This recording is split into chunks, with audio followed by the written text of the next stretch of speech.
Assalamu alaikum, my respected and dear students. This is the continuation of the lecture 1 of organophosphorus compound poisoning. हमने laboratory investigations तक last lecture में सारी चीज़ें discuss की थी. Now we are going to discuss management of organophosphorus compound poisonings. तो इसमें first aid measures and management क्या है.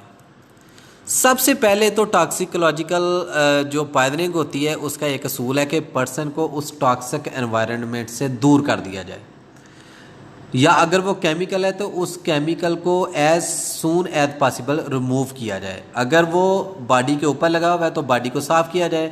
अगर इंजेस्ट कर गया बंदा तो उसे लवाज किया जाए या किसी तरीके से निकाला जाए बाहर.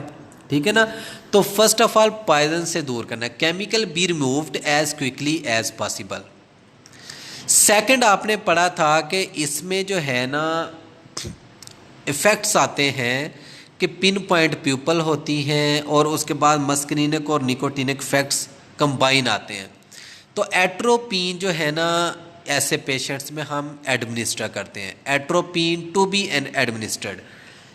जो भी मस्करीनिक इफेक्ट्स मैंने मॉडरेट सिम्टम्स में आपको पढ़ाया था ना, salivation, lacrimation, urination and diarrhoea, SLUD syndrome जिसे कहा था, उसको काउंटर करने के लिए एट्रोपिन ज़रूरी है. क्योंकि एट्रोपिन जो है ना वो बॉडी सक्रीशंस को डिक्रीज़ करवा देती है.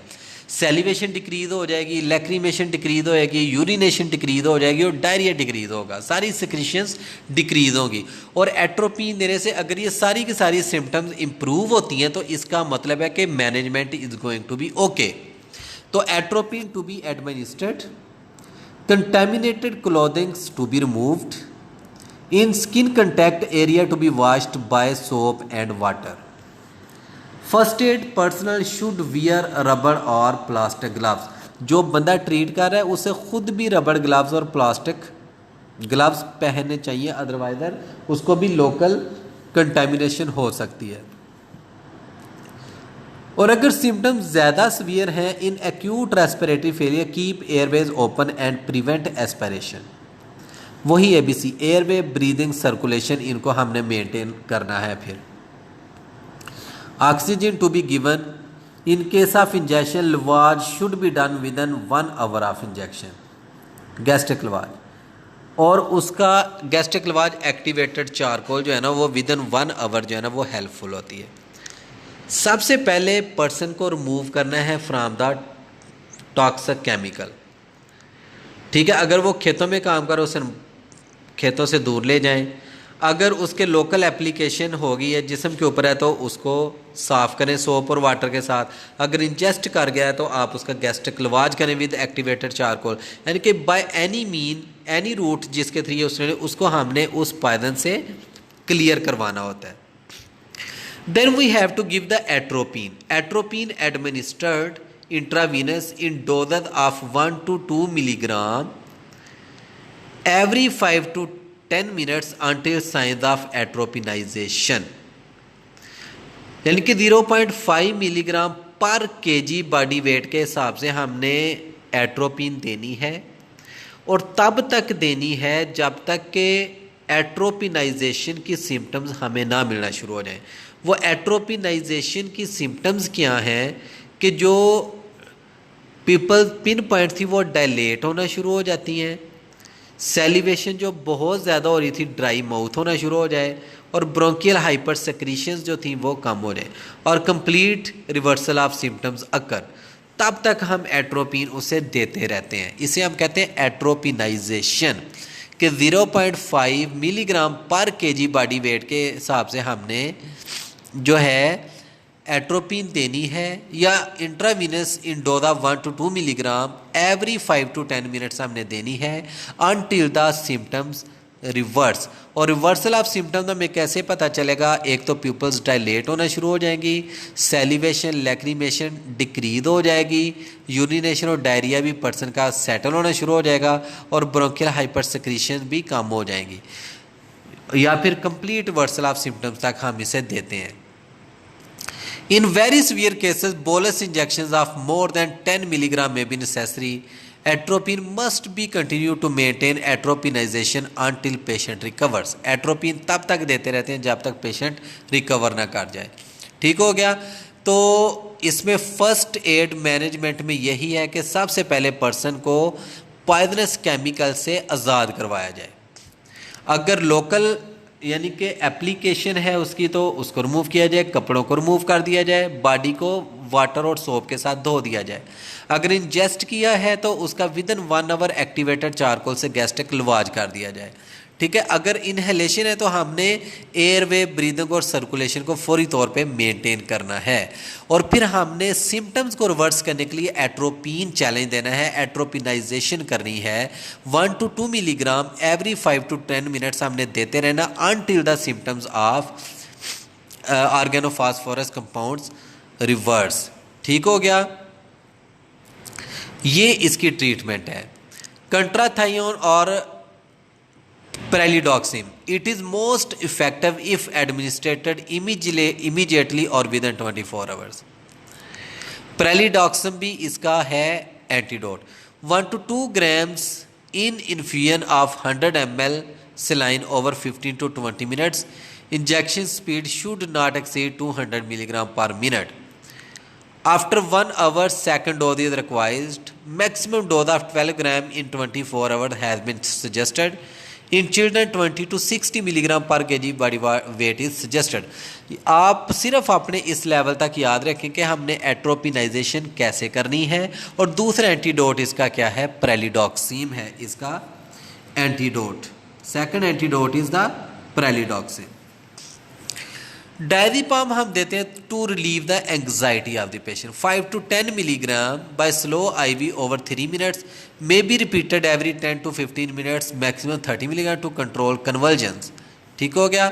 और physiotherapy may be needed for delayed peripheral neuropathy. ये इसकी ट्रीटमेंट है। एक तो जनरलाइज्ड मेजर्स हैं, दूसरा इसके पेट मेडिकल मेजरमेंट्स हैं जिनमें atropinisation is very much important, second pralidoxime है, और third is diazepam to control the fits.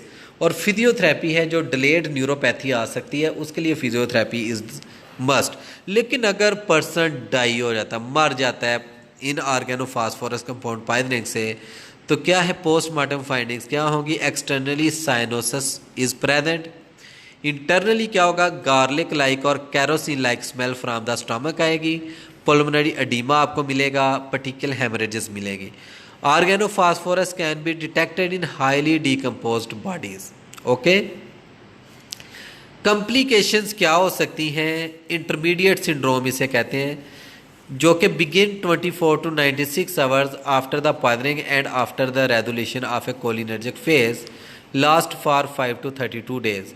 इसमें क्या होता है, consist of paralysis of proximal limb muscle, neck flexor muscle, respiratory muscle and various motor cranial nerves, यानी कि peripheral neuropathies आपको मिलेंगी जिनको हम फिर फिजियोथेरेपी से ट्रीट करते हैं। और डिलेड पेरिफेरल वो 1 to 5 वीक्स के एक्सपोजर के 1 to 5 वीक्स के बाद ये अपीयर होती हैं। Neuropathy typically begin with paresthesia and pain followed by ataxia, weakness and toe drop. It rapidly progresses to a flaccid paresis Guillain Barre syndrome, may progress for 2 to 3 months and muscle wasting occurs.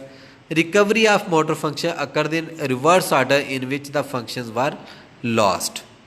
Complication में दो तरह की complication है। एक intermediate syndrome है जिसमें proximal limbs muscles, flexor of neck और respiratory muscles involve होते हैं, जबकि डिलेड पेरिफेरल न्यूरोपैथी में पूरा का पूरा लिम्ब मसल वीकनेस होना शुरू हो जाती है और गिलेन-बारे सिंड्रोम वगैरह इसमें आती हैं। इनको भी हम एक्सरसाइज और फिजियोथेरेपी से रिकवर करवाने की कोशिश करते हैं। What is the medico legal importance, उसमें आपने बताना होता है एक्सीडेंटल है, सुइसिडला, होमिसाइडला क्या है। एक्सीडेंटल पॉइजनिंग ऑफ चिल्ड्रन हो सकती है, occupational exposure among adults, farm workers and secondary accidental exposure to their families can occur. Suicidal attempts probably account for more severe and more frequent poisoning. Exposure of the general population through the consumption of foodstuffs treated incorrectly with pesticides or harvested prematurely. Accidental poisoning can also occur through failure to observe the safe re-entry time after application. यानी कि accidental poisoning है जो कि लोग pesticide हार्बिसाइड्स use कर रहे होते हैं फील्ड्स में, फार्मर्स में। ऑक्यूपेशन जिनका ये है उनमें सुइसिडल अटैम्प्ट्स भी इससे हो सकती हैं, ठीक है। और जो हम पेस्टिसाइड या ये खाद से ट्रीटेड फूड ले रहे हैं ना, वो भी एक क्रोनिक एक्सपोजर हम ले रहे हैं, और एक्सीडेंटल पॉइजनिंग भी इसकी हो सकती है।